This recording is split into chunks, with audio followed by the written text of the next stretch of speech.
Friends ఇక్కడొచ్చేసి అమ్మ, నా బిడ్డ నాకు రాత్రంతా గుర్తొచ్చిందని ఎందుకో నిద్ర పట్టలేదు. పంపించినప్పటి నుంచి కూడా ఎట్లనో ఉంది. కానీ ఉండండిలే ఇంక ఇచ్చిన ఇంటి కాడ అని చెప్పేసి ఇంక నేను మొండితనంతో వెళ్ళిందని చెప్పి అట్లే ఊరుకున్నాను. రాత్రంతా నిద్ర పట్టలేదు. కాల్ చేసి ఎత్తలేదని భయంతో వచ్చాను.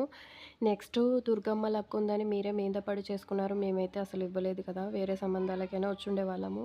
అయినా కూడా నాకెందుకో బెంగ కలిగింది. మీరు బానే చూసుకుంటుంటారు గానీ, ఎందుకో ఒకసారి నా కూతుర్ని చూసి వెళ్తే మనశ్శాంతి ఉంటుంది. బాలింతే కదా! ఒకసారి నా మనవరాల్ని చూద్దామని మనసు పుట్టి వచ్చానని చెప్పి మాట్లాడుకుంటున్నారు.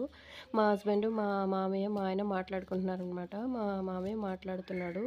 నేను బానే ఉన్నానని చెప్తున్నాము. నేను బాలింతని కదా! సో, నాకు ఇట్లా హెల్త్ బాలేదని చెప్పేసరికి వీళ్ళు చూసుకుంటున్నా కూడా కొంచెం తల్లి బాధపడుతుంది కదా! మా ఆయన బాగా చూసుకుంటున్నాడు. సో, ఇట్లా అయ్యేసరికి హాస్పిటల్‌కి వెళ్తున్నాను కదా అని కొంచెం ఏడ్చిందనమాట అమ్మ.